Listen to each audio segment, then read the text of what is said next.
In this video, I'm going to discuss osmosis, which is a special type of diffusion.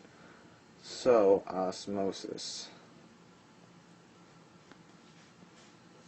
And essentially, osmosis is the diffusion of water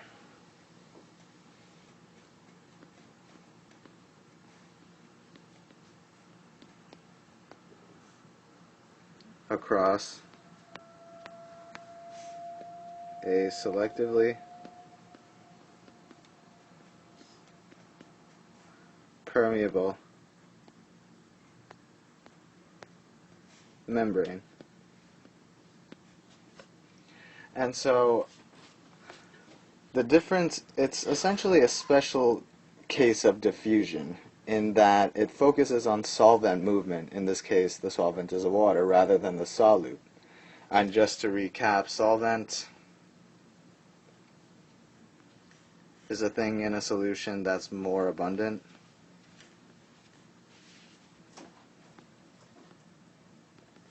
while solute is dissolved in solution.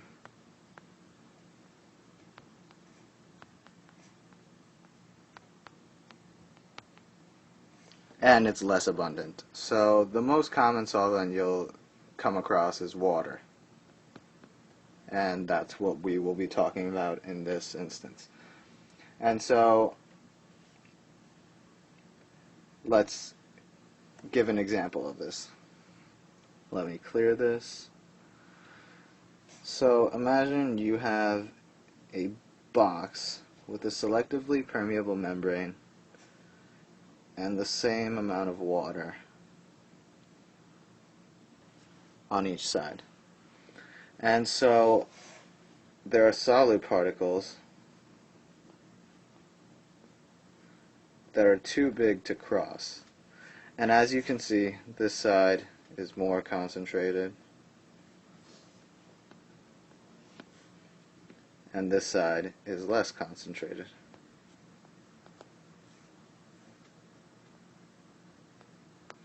And so what is going to occur is the concentration is going to want to even out. And so because the solute cannot move, water moves instead across a semi-permeable membrane. And so eventually what occurs is you'll get something like this, where there's more water on this side and less water on this side.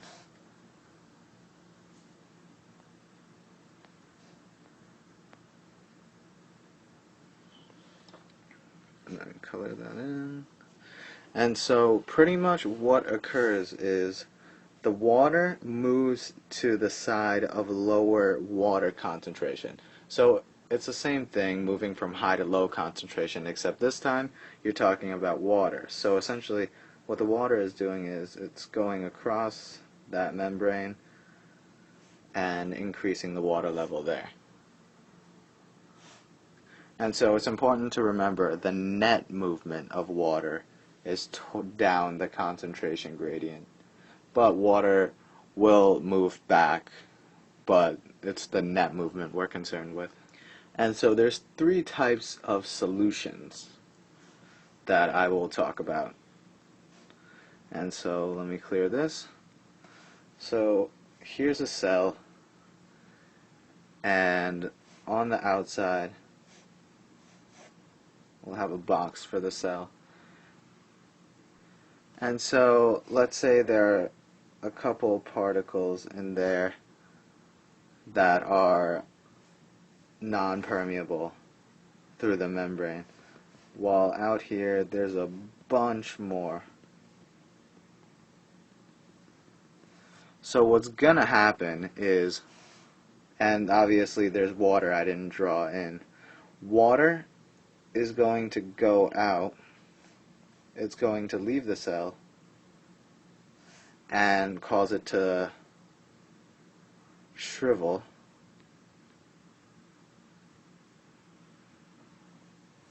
which another fancy name for that is crenation. And this type of solution a solution where there's more solute particles, solute concentration, than inside the cell is called hypertonic.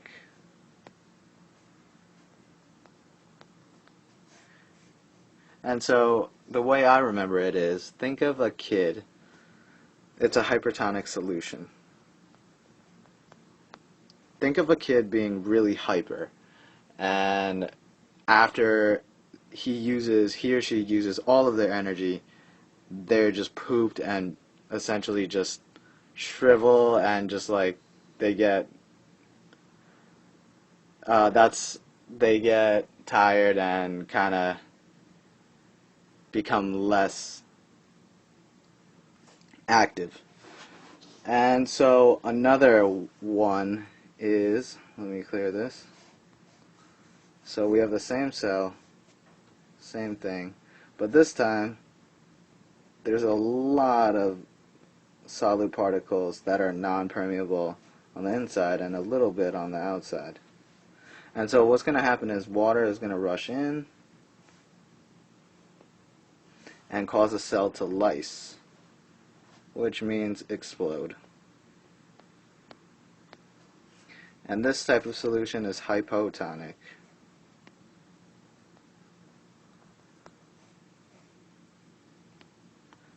And how I remember this is, hippos are big, and so hypotonic solution makes the cell big, and then eventually it explodes. And then, but the thing is, it's different in animal and plant cells. I will discuss that in a second. And then finally, isotonic. Let me clear this. Isotonic is the middle of both of that. Essentially, the cell is in, the concentrations are equal on both sides, and so there's no net movement. And so let me explain to you what occurs in animals versus plant cells. So they're different in that animal cells, like isotonic, so it's at an ideal state in isotonic. So in animal cells, isotonic is ideal. Hypertonic will cause it to shrink, shrivel, and hypotonic will cause it to lyse. Now, plant cells are slightly different. Because of the cell wall, plant cells like a hypotonic environment because it will not lyse. And so in animal cells want to be in a hypotonic situation. And so imagine this is an animal cell, and it'll expand essentially, and so it'll force the edges out, so it's kind of like that. And that's the ideal situation for an animal cell. And then plant cell. And then plant cells can also crenate, which would be this becoming shriveled up on the inside.